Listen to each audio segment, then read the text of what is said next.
Diabetic patient হোক কিংবা weight loss করার ক্ষেত্রে ভাত আর রুটির মধ্যে একটা কনফিউশন কিন্তু চলতেই থাকে যে কোনটা খাবো। ভাত বা রুটি যেটাই খাবেন সেটা যদি পরিমাপ মতো খাওয়া যায় তাহলে কিন্তু আর কোনো সমস্যা থাকে না।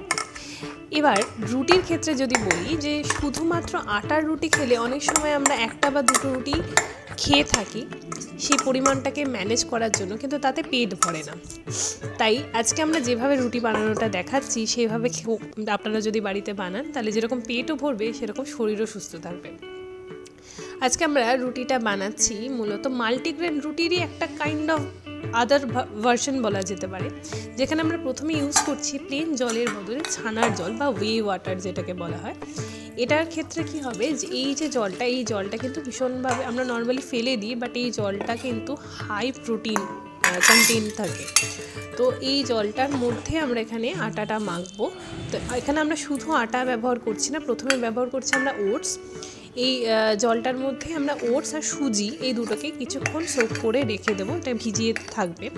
এই ওটস এবং সুজি দুটোই কিন্তু হাই ফাইবার এবং এতটাই এইখানে ফাইবার রিচ জিনিসটা হচ্ছে যার জন্য কিন্তু দীর্ঘ সময় পর্যন্ত পেট ভরা থাকবে এই রুটি খেলে।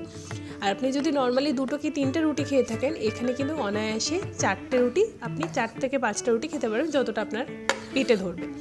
তারপরে আমরা দিয়ে দিচ্ছি বেসন এবং তার সাথে সামান্য পরিমাণে বাইন্ডিংয়ের জন্য আটা। বেসনও আমরা সিমিলারলি জানি ভালো অ্যামাউন্টে প্রোটিন থাকে। তো এই পুরো যে রুটিটা বানানো হবে সেটা যেরকম প্রোটিন রিচ সেরকম ফাইবারেও কিন্তু সমৃদ্ধ, যার ফলে আপনাদের পেট যেরকম ভরবে সিমিলারলি ডায়াবেটিস পেশেন্টদের জন্য খুব ভালো।